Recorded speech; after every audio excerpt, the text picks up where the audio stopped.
This is CBC Vancouver News.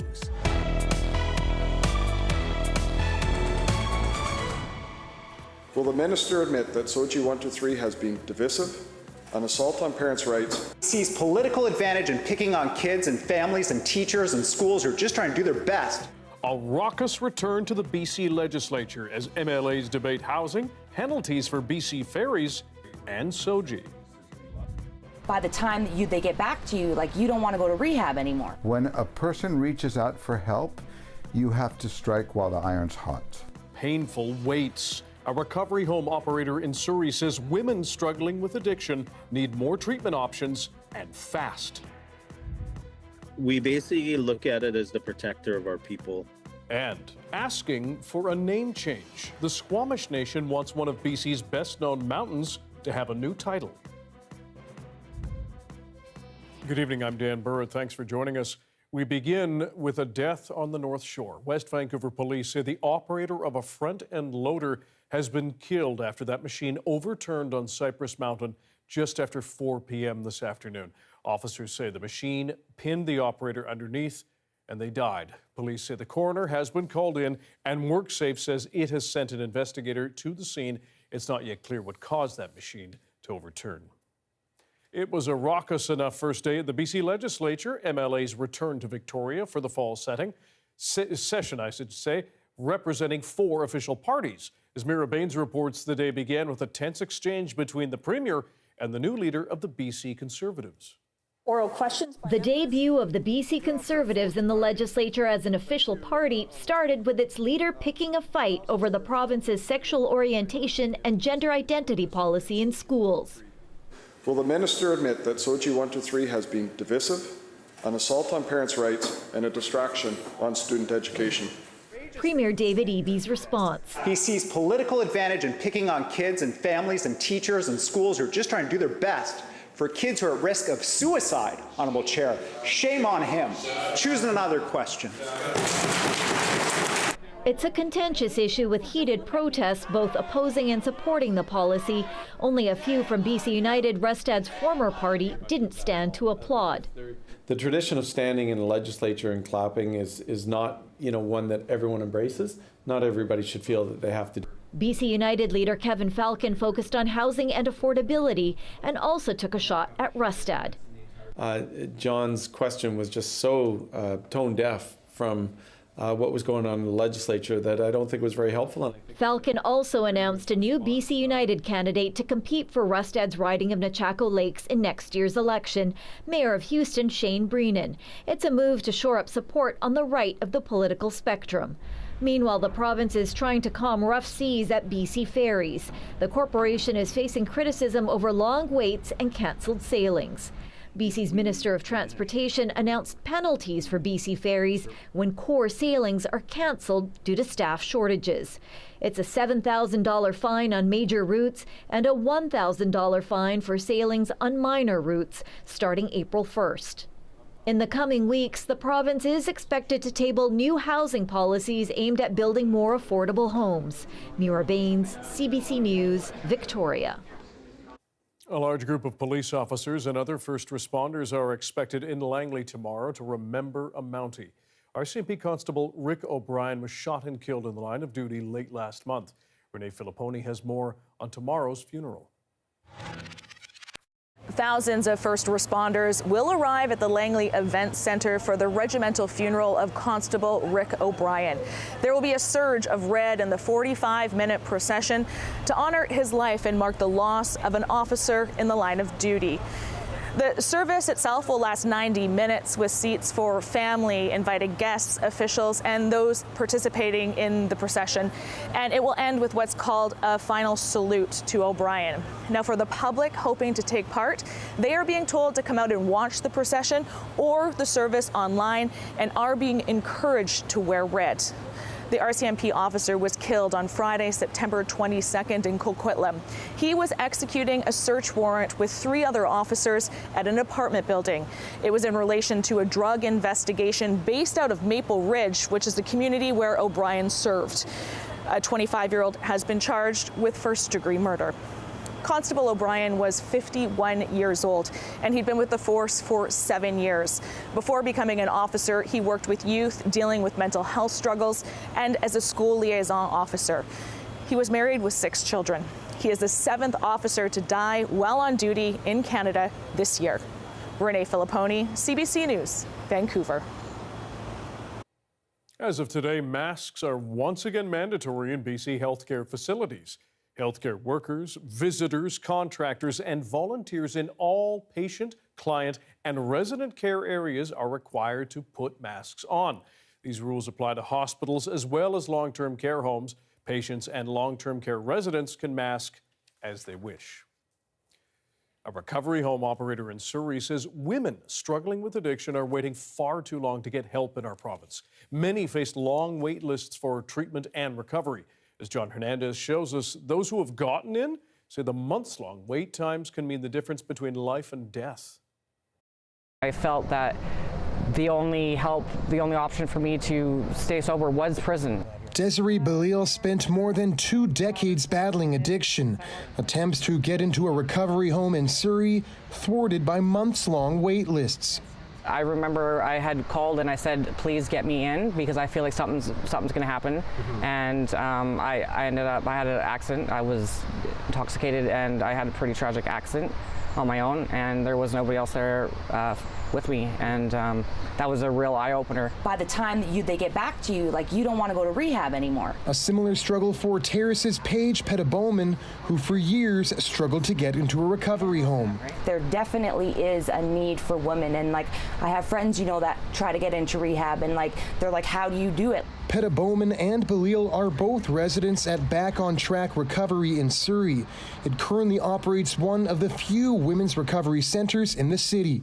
When a person reaches out for help, you have to strike while the iron's hot. Founder Cole Isaac also operates 7 men's recovery homes. The average wait time for them is about 2 weeks, but for his women's home, it's up to 7 months. In 6 or 7 months, as they're on the wait list, they could die. A shortage of women's treatment centers in BC has been noticeable for years. In Vancouver, Union Gospel Mission recently launched this extensive women's recovery facility where residents can stay with their children for up to 5 years. What we were seeing was a very large need for women, and in particular women with children who were ready for recovery and needed to be somewhere sort of long-term to stabilize. Information on how many women's facilities there are in Metro Vancouver is hard to come by. Municipalities don't track it. Advocates estimate 1 in 15 recovery homes are for women. The hope is the number of spaces will grow. Back in Surrey, Isaac is working with the city to get this second site licensed before the end of the year. We want to set the standard high and show other cities how it's done. I feel safe here. My kids have got their mom back. My mom's got her daughter back. My dad's got his daughter back. Examples that life-changing treatment can happen if those in need can get help when they need it. John Hernandez, CBC News, Surrey. Many Canadians hoping to travel to India are finding their plans in disarray after India canceled visa services amid its diplomatic standoff with Canada. The CBC's Saurabh Sandhu has more on people's frustrations. The lineup is long outside the Indian Visa Application Centre in Surrey as anxious applicants wait for their turn to submit applications to receive an Overseas Citizens of India or OCI card, the document required to enter Indian borders. I came here 5 o'clock. Lineup was already started, like 10 people were ahead of me. Among the waiting applicants is Gurdeep Binning. Binning says he holds an Indian passport, but his children are Canadian citizens who either need a visa or an OCI card to travel to India. We are going to India with family. Binning was originally planning on traveling to India on October 28th, but those plans are now changed. Now I have to take 2 months, and then after January I will go to India. Travel agents say the visa restrictions are causing panic. Because ticket is confirmed and issued and they paid, but so many tickets non-refundable too. So now people, they are suffering because there is no visa option. Dadrao says he's seeing a sudden spike in demand for overseas citizenship, a service available to only former Indian citizens and their families. OCI issued to the Canadian passport holder to travel to India anytime without any permission or without any approval from the consulate. So there is no expiry date. However, that document comes at a higher cost and a lengthier process. And it also means a much stricter vetting process. It's expensive too, and it's lots of paperwork. Yeah. For example, their Indian old passport. When they landed in Canada, you have to be submit that same passport to the consulate to get the OCI. And so many people they don't have because it's lost. With the peak of travel to India still to come and a backlog of paperwork for the coveted documents, travel industry experts are expecting the waits to last much longer. Saurabh Sandhu, CBC News, Surrey.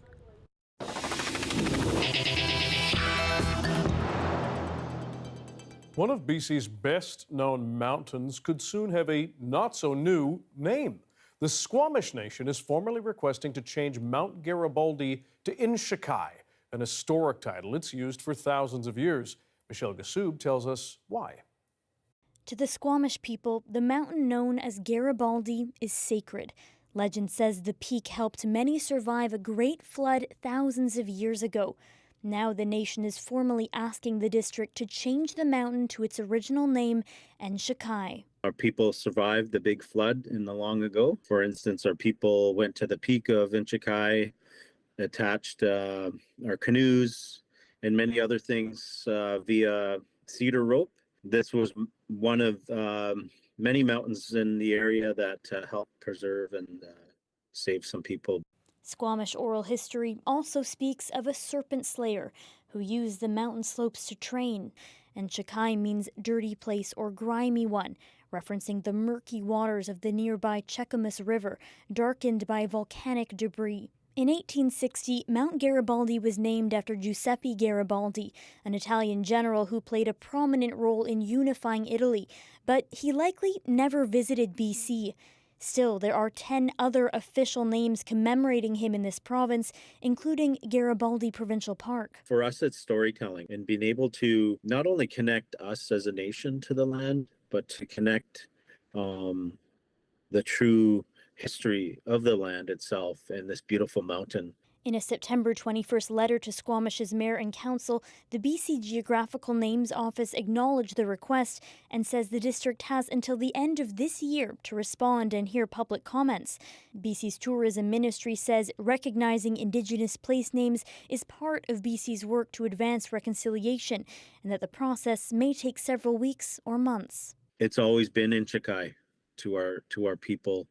And, you know, every time people either look out their backyards or go up the Sea to Sky Highway, it's that reminder of how much it means to our people. Michelle Gassoub, CBC News, Vancouver.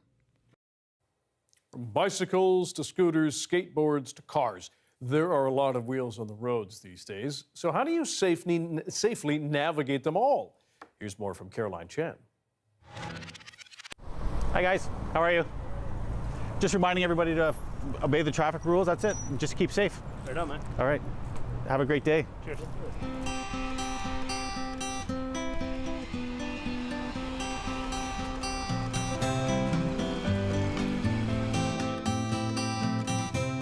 For us, it's all about road safety. So I'm looking at pedestrians crossing at the right time, for cyclists not being on the sidewalk, but also playing by the rules, similar to a vehicle. And it's the same thing. You know, we stop. Most people are happy to see us. We give them a bit of a reminder, and hopefully they move on and tell 10 friends. Do they get angry at you, or do you feel any rage from them? Not usually. It's funny. Most people are like, yeah, you got me, and I should know better. And once we explain too, if you do roll the stop sign and someone else makes a bad decision, it's not going to end well for anyone. So by taking the time, play by the rules, and you'll get there safely. Do you find that most people know what the rules are and they're just being cheeky about it? I do. Sidewalk is a big one because people they want to go the path of least resistance. then all of a sudden they get to a group of people and they're doing this through it. So we're trying to remind people now that even if there's no one there, still play by the rules. Hi, it's the police. How you doing? Good. We're just out talking to people about road safety today. You're in a bit of a unique situation because these actually aren't supposed to be ridden on the Vancouver streets. So the single wheel apparatus that he was riding, they're actually legal in Vancouver because it's motor powered. So it's supposed to have insurance and all those sorts of things. So they should only be operated on private property. It could be one of those things where the rule book hasn't caught up with technology. That's not for me to decide. There you go. There you go. Thank you. You're welcome. My friend wants one. Anybody else? I'll give you one to give to someone later. There might be somebody that left. The simplest thing is just everybody play by the rules. If there's a stop sign, stop. If you come up to a crosswalk, stop. Look both ways. If you're a driver, stop at the stop sign. Be predictable. That's what all these rules are in place for. Because if you're predictable, people know what to expect, and you're less likely to come into conflict.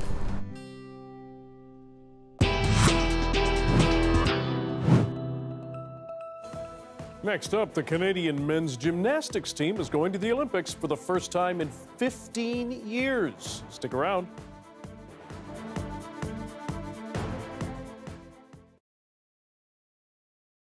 And hello to everyone watching our commercial-free live stream. Thanks for being here. An elite hockey program in Saskatoon is hoping to create opportunities for Indigenous youth. It's called the Indigenous Sports Academy, and it's fostering excellence on and off the ice. The Northern Hounds versus your home team, the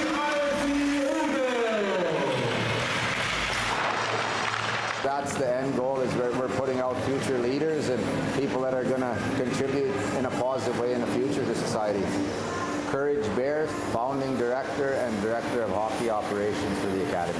So it's U17 prep, and we play in the Canadian Sports School Hockey League. It's a league that, you know, it's first and foremost allows kids to pursue their outside passion, but it also combines education with academics. And of course, we all know how important education is, and as well as this personal development for the athlete. I'm Dan Thomas, left winger, number 10, Indigenous Sports Academy. I'm from Chapways First Nation. Go to school in the morning, but if we have morning practice, then we're usually on the ice around 8, done by 9, so we usually go for class, and then our classes kind of switch. So afternoon goes to morning, and then morning goes to afternoon. Johnson Jack, goalie, number 31, played for Indigenous Sports Academy. Being able to represent my people and like the native culture, I guess, and like, you know, who my people are. Being able to represent really like what I liked about it is like, you know, that's like, you never hear of an Indigenous Sports Academy or academy anywhere. So I was like, I want to be a part of that. Greg Slavojan, head coach of the U17 hockey program. The program's all about, you know, giving them opportunity, and I'm a firm believer, like the way I run my teams is, you know, honest hockey players, what we're trying to build, but more importantly, honest person. And so the off-ice aspect to the program is very, very important. We billet them in Saskatoon, and yeah, they come from primarily Western Canada. That was one of our, you know, mandates of the program, is that we'd have all Indigenous kids. So we have First Nation and Métis kids, so from all over. Oh yeah, my family actually right over there. They have a sign and stuff going. They all love this. There's like a whole 20 of them over here. This season, improve as much as I can. You know, try to get onto the junior team. It's really all just try to improve and get as best as I can. Just to get better and, you know, grow as a player, help my teammates out, be a good teammate, and just have lots of fun. We all have a role in trying to bring people together, I think, and that's just, if hockey can help do that, then I think we're helping a little bit in some small way. We don't talk about winning, ever. It's all about the process and just becoming a better person every time we're out. Reconciliation, we use the term a lot, and I think if we can facilitate and play a role and be a positive outlet for our athletes, would also be a positive image for the Indigenous community, and you know, that's a part of our goal.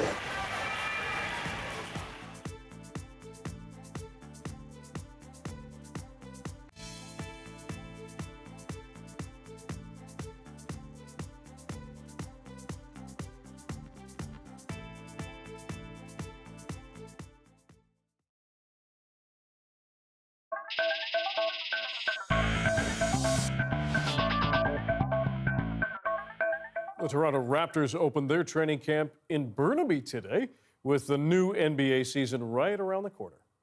Energy was so high, attention to detail was on a high level. Obviously, new terminology, new schemes. We had to talk to our guys and to explain why we're doing certain things, but they did a really good job picking up on that on the first day. The team is coming off a disappointing end of last season. Nick Nurse was fired as head coach. The team now hopes to turn things around with players like Otto Porter. He missed most of last season after having surgery on his left foot. Yeah, I mean, you know, when things happen, you know, you try to bounce back through adversity. Yeah. You know, pick yourself up. You know, I had good teammates, you know, wish me luck, you know, with rehab to come back for next year. The Raptors will open their season in Toronto on October 25th, but they'll play here in Vancouver in an exhibition game against the Sacramento Kings on Sunday at Rogers Arena. The men's gymnastics team in Canada has landed a spot in the Olympics for the first time since 2008. Zachary Clay is the lone British Columbian on that team.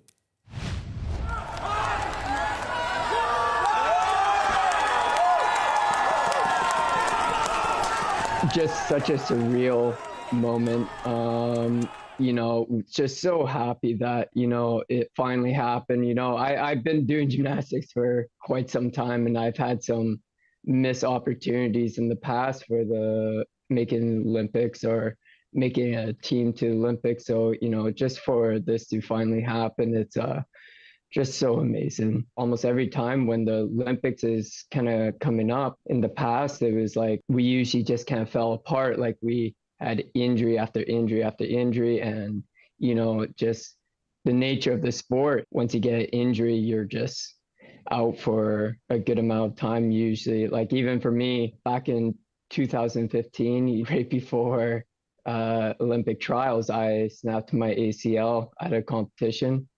So obviously that took me out for a good while, had to get surgery for that. It's been tough in the past, but, you know, we've definitely learned from our mistakes, and, you know, now we're here stronger than ever. Zachary, he's gone to several, you know, worlds, and there were so many, the guys have been so close, you know, just missing it by, you know, hundredths of a point. And so it was very emotional, you know, because you just really feel, you know, you're just, you know, you're just hoping and praying for these guys. They've, you know, it's a lot of sacrifice and dedication and commitment.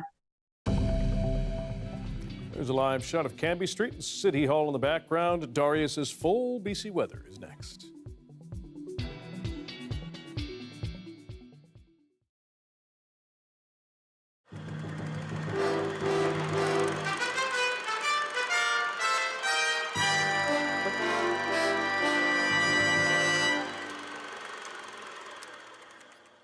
To understand what's at stake here, you have to understand the area and its people. The nearest settlement is the village of Sayward, roughly halfway between Courtenay and Port McNeill. Most of the homes overlook a stunning seascape and the one industry that has provided generations with a paycheck. But that same industry has taken its toll on a wilderness that once seemed limitless. I mean, I've seen the lack of birds, and all these things just aren't there, and all the beautiful flowers and things that I used to see here. And I mean, I keep track of some of these things, and I know a couple of species of birds that aren't here anymore. And why aren't they here? And some of it, to me, is because we've lost some of the forests. Fran Duncan's lived in the area all her life. So has her husband, Glenn. He logged this valley 40 years ago. There were no big logging companies then. Environment wasn't an issue. How times have changed. But it's got to the point now you can't ignore it. You know, I could go up a valley, I could see some timber standing, and I could see a heck of a lot of slash too, but now I go up a valley, I can't see anything standing, and it's really got home, you know. It's got home all right, And that probably explains why here in Sayward, there's a lot of support for the loggers' stand. Trees are trees. They got to come down. No, that's good. I'm just bugging you. That's good. Take a stand beside these tree huggers and everything else.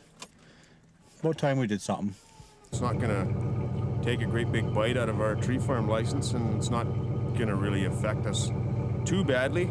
I think we should leave some. I think that they did the right thing. Jeanette Sack has lived in this valley 57 of her 64 years. A bit of a local historian, this business of loggers preserving trees is a chapter of valley history she never envisioned. I was surprised and deeply touched that someone else could see that there was beauty and that should be kept for someone else to see. Still, the generation that has grown up knowing little of the forest that was is pretty skeptical about the forest that will be. Well, they'll probably have it logged off by the time I grow up. I don't think they'll be saving it for that long. Why not? I don't know. I don't think that they'll be saving it for until I'm old enough anyways. Yeah, these are the ones they took sites on. But if Dave Morrison and his fellow loggers get their way, Vic 20 will still be there, a living legacy of the loggers who said no. We've got concerns about our forests, and we want to work a long time too. We're not here to butcher it down or destroy everything. That's not what we're here for. For the CBC Evening News, I'm Kelly McLugan.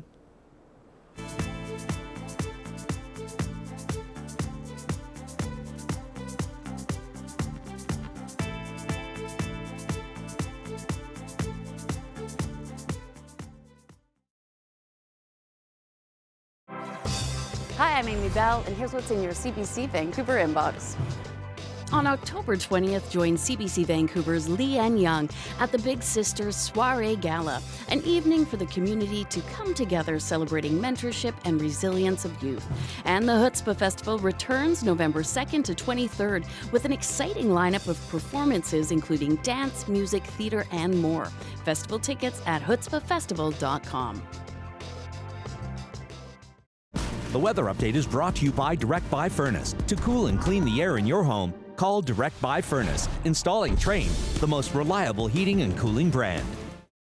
Darius Madavi is back, our CBC Science and Climate Specialist, as we look to a slightly more summer-like forecast for the next couple of days, Darius. Yep, that's what it looks like, especially here in the south, also warming up in the north, and it looks like we're drying up as well. We have a bit more rain for the coast tomorrow, stretching its way into parts of the interior, but not too much, just looking at some scattered showers for the most part. The next 24 hours after that, just for the north, we get some more rain building in and a bit of snow as well as temperatures dip below zero tonight, tomorrow night, and the night after in Dease Lake in the sort of northwest area of BC. Other than that, we're looking pretty dry as we head into the weekend because we have a ridge of high pressure that's building from the south, meaning that right now where we're at pretty much normal temperatures for this time of year. You can see here, this is where we'd usually expect to be this time of year. And if we look at where we're at for our tomorrow's highs, we're looking at pretty much exactly that. So we're looking at pretty much where we'd expect to be. Temperatures this year have been pretty normal, but it's the precipitation or lack thereof that's been a little bit unusual. Now we have the ridge of high pressure start to build in. You can already see the impacts on the island. It stretches into parts of the south or the lower mainland. Temperatures come up a little bit further inland, and then we see that really come up in the south, and we see temperatures skyrocket further north. So this is well above where we'd expect to be in Fort St. John. So expect that to come for tomorrow. We're still pretty much seasonal. Again, we've got a little bit of rain coming. Could see it make its way to Kamloops, but I don't expect it, so I've just kept it as a mix of sun and cloud in our forecast here. Really, the rain is on the coast tomorrow, potentially creeping its way to Williams Lake. And in Vancouver, no rain to speak of over the next few days, not until the end of the weekend. We might see another system break through that ridge of high pressure and bring us some rain. But for now, it looks like plenty of sunshine ahead. Temperatures build, especially further inland, for a pretty nice start to the weekend. This remains to be seen. Maybe we'll see some rain this weekend, maybe not, but expect some sun at the very least. We'll check in with you later, won't we? Yes, we will, whether you want to or not. Very good. Thanks, Darius. Thanks, Dan. That's your late news for Tuesday. Thank you for joining us tonight. For news anytime, check our website, cbc.ca/BC. Your next local news is on the early edition on CBC Radio 1. That starts tomorrow morning at 5:30. Have a good night.